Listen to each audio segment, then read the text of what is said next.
Here we go. Oh, it's so tiny. Look at that. That is a 1650 lens in there. That's got caps on it, I hope. I would hope, if it's new.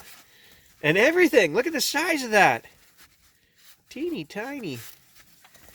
Let me just one-handed dump it out on the workbench here. I don't want to do that.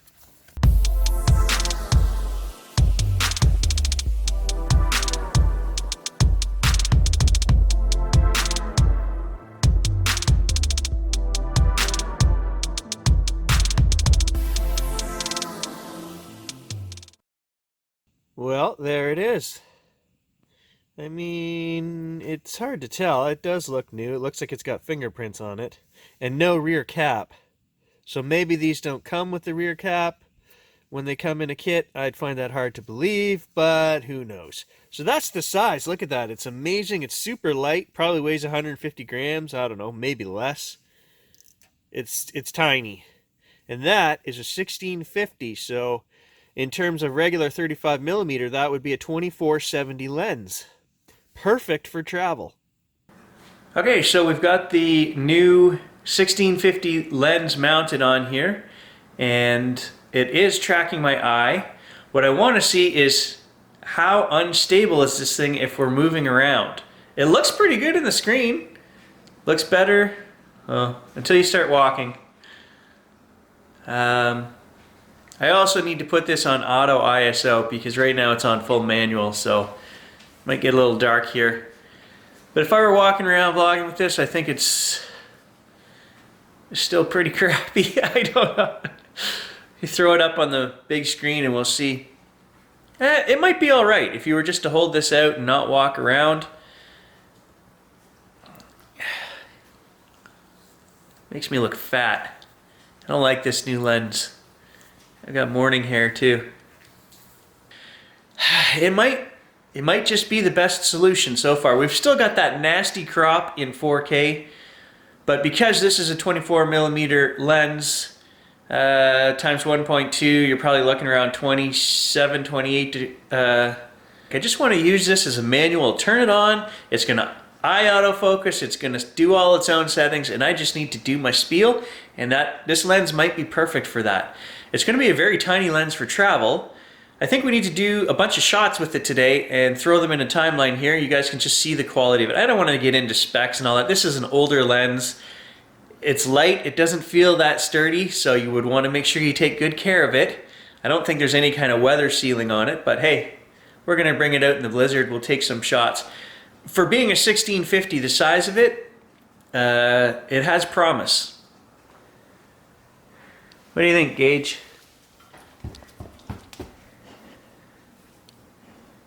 Oh, it's not tracking your dog face. I gotta change that setting. Here, let's try it again. I'll put it on dog eye autofocus. Yes, Sony can do that because Sony's awesome. And we'll try this again, hey? There isn't even any squirrels out there. What are you looking at? Gage, come here. Sit. Come here. Sit. Stay. Look into the camera. It is not tracking your eyeball. Sony, you have failed me. He'll sit there for hours and just wait for squirrels to show up. So right now I don't even have the flippy screen up. I am just taking it for granted that this little Sony is so good that it's actually tracking my eye without me doing anything. So we'll put that on the computer and check. That would make life easier too, if you could just turn it on, forget about flipping screens around, and just trust that it was that good that it's going to track your eyeball. Now to hang on to this camera to do any vlogging like this, it's terrible. Ergonomics are, you need a handle, you need a grip underneath, something, I don't know, because right now I'm pinching the camera like that. It is super light. It's not comfortable. This is why I use my GoPro and my phone, because it's just so much easier. The quality's not there. The quality's not the same. You don't get that nice... How's our bokeh in the background here? We get some nice bokeh? Are things blurry back there? I don't know. And then if I turn like this, I still haven't changed the auto exposure. Am I all dark? Can you see out the window, but I'm all dark? Sony, what are you doing to me here? Are you working? I don't know, I can't see anything. Why did I buy this camera? I should have just bought another GoPro. Wait a minute.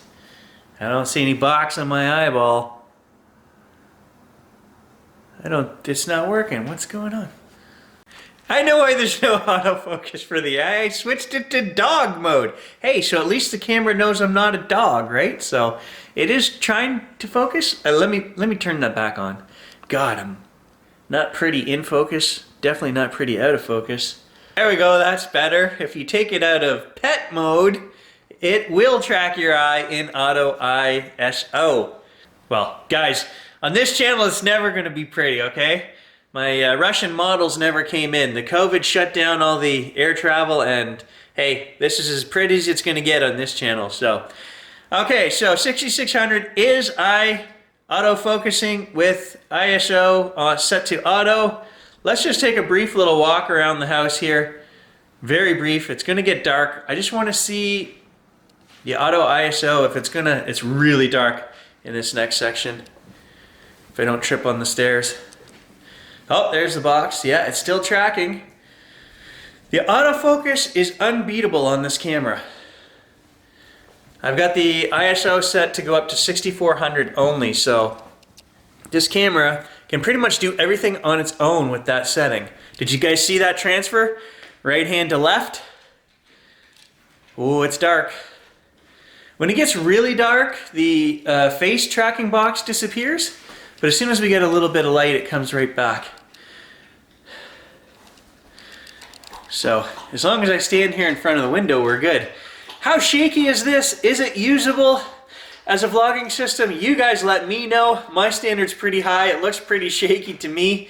But hey, the 1650 lens here is pretty light, and I really want to start getting some better bokeh in the background. I want to be able to do some video while traveling. And that's what I bought this camera for. So we're going to be doing more stuff with this. Don't be surprised if you still see a lot of GoPro and a lot of phone footage on the channel. It's just easier to do. See, God, look, my left arm is my weak one. It's tired already. I'm going to have to do a switch back over to the right. There you go. Look at that. It's like I've been doing that for years. I know the content is just phenomenal in this video, but I'm just playing with the new camera in a fashion that any Joe who goes out and buys a camera is going to play with it. There's some nice bokeh back there. Look at that. So this, you know, don't thumbs down me, Bigfooters. This is a camera video. If you're still watching, I gotta ask, I don't know why, if you're not into cameras. Ooh, pileated woodpecker out in the tree there. Stay focused, Mr. Reed. Literally, you and the A6600. The A6600 has better focus than me. So if we were just to hold this and walk around as a video camera. Oh, I know, I gotta put it back on pet mode. Damn you, Sony, damn you. It doesn't like you or me, Gage. Neither one of us. Anyway, I just wanted to try if I can hold this a lot more steady and walk around like this. I don't think I mind that. The OSS on this little lens is pretty good. Let's see how loud the zoom is. It has a power zoom on this 1650. Let's just try it. As soon as Gage stops walking here, we'll try it.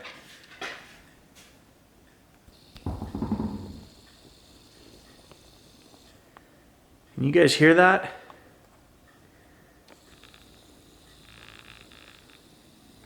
And it actually zooms right into digital zoom. If you have, I have mine set to on. So it goes into 4 times clear image zoom if you have it on. So we're getting 70 mils plus 1.5. So we're at 100 millimeters when we're zoomed all the way in there.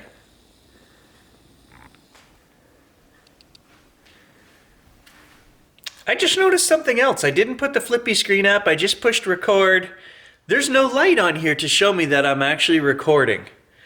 So is it actually recording? I don't know. I'll have to take a look. The last thing I'm going to do is take photos with this 1650. I'll do a whole bunch. It's a pretty slow lens, 3.5 to 5.6. I'll show you some images right out of the camera just to say, you know, is this lens any good? And then maybe we'll fix a few of them up. And personally, I think it's going to be, for travel, it's going to be fine. The image quality, from what I could tell on the screen on the back of the camera, looks okay. But I was complaining about the quality of that screen yesterday, so as we know, it's low resolution, so what do I know? So the pet eye autofocus does not like a chocolate lab on a chocolate floor. Gage, come here. It just will not find his eyeball. Nope, no boxes. I don't know. Sony, you failed. Failed miserably. But if you're human and you don't look like a dog, man, it just locks right on there. I should film this with another camera so you can see the eye. Actually, okay. This is talent. This is gonna be talent. I'm gonna do that. Oh, I can't because my finger scanner uses that finger on the hand that's holding the... Give me a minute. I can do this. Come on. There's two eyeballs right there.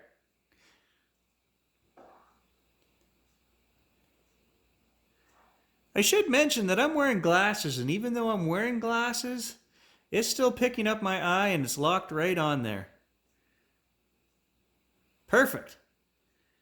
Sony, you win. You get a win for that one.